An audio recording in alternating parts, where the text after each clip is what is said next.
Good morning. Hello. Good afternoon, wherever you are. It's Judy Cohen. This is Wake Up Call 510. Um, I had a different opening, but we just had a bear walk by the front of the house up here at Tahoe. So I'm just like thinking about the bear. She was beautiful. She was big, and her paw was hurt. So she was limping.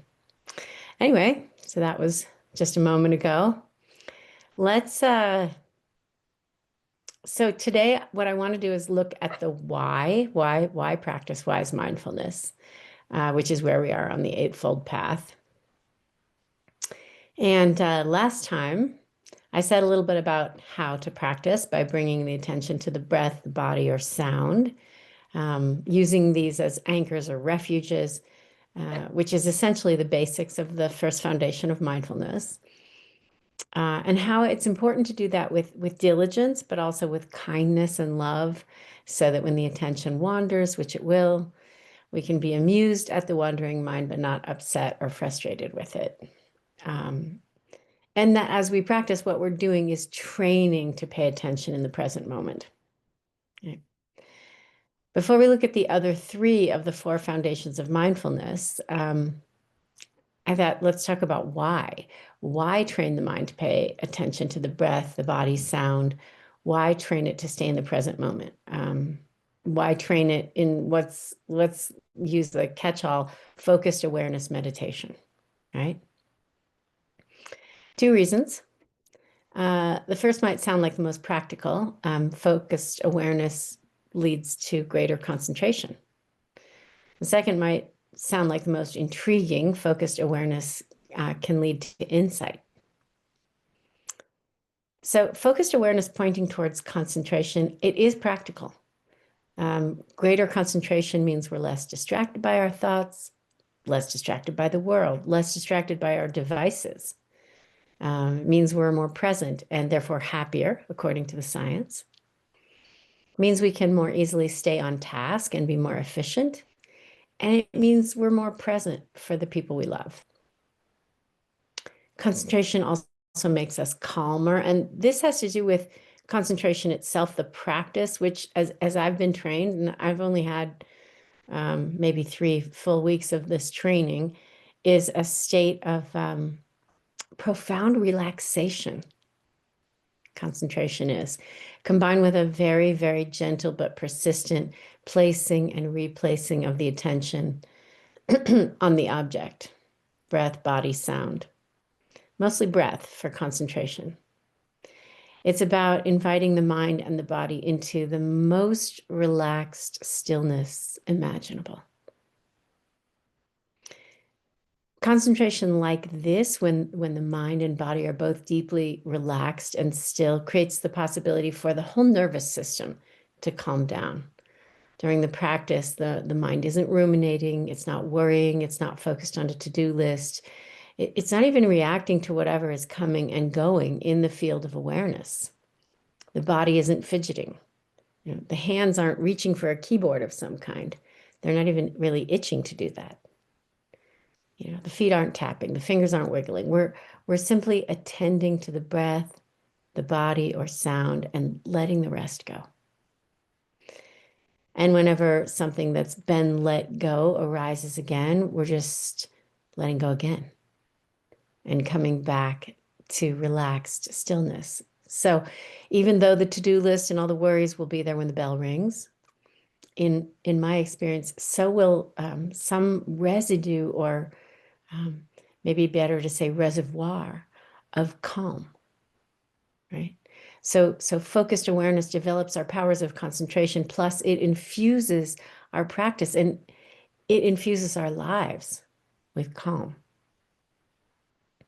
Yeah, and when it doesn't, when concentration isn't available, when calm isn't available, then, go to the quote from our beloved Palestinian American poet Naomi Shihab Nye, only kindness makes sense, right? The only thing to do when stillness isn't available or concentration feels elusive or calm feels impossible is to be kind. Be kind to ourselves, be kind to the wandering mind, the agitated mind, the only thing to do, right?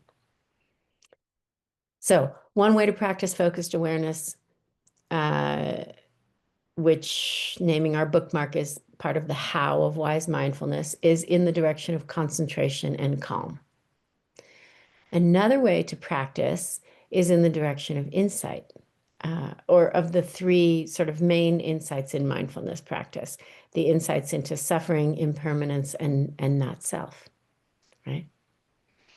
So when we sit in stillness and let's say we notice pain in the body or a stressful thought or sorrow, we gain insight into suffering. We begin to see the truth, to understand that pain, stress, sorrow, and other difficulties as well, like anger and fear and discomfort of all kinds, all of the difficulties we face are just part of being human. Yeah, they're features, not bugs, as Guru Singh always says.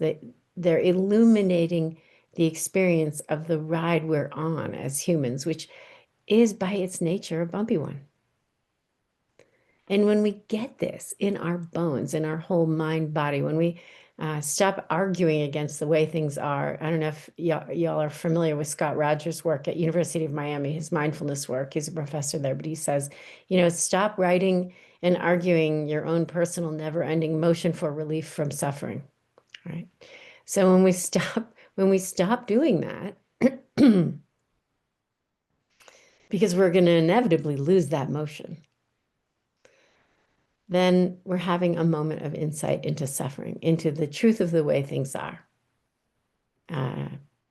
This moment is just like this, as all the great teachers remind us.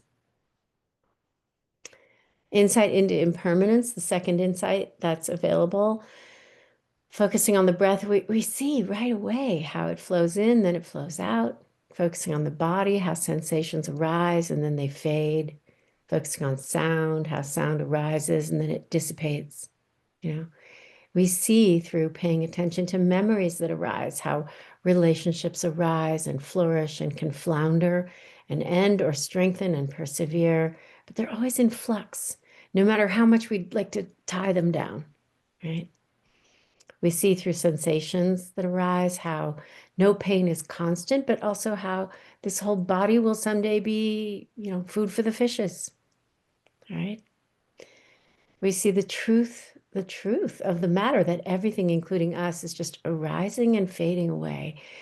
And it might not sound like it until we see it, but when we do, it's so peaceful and inspiring to see this, right? Peaceful to remember that we don't need to grab onto anything.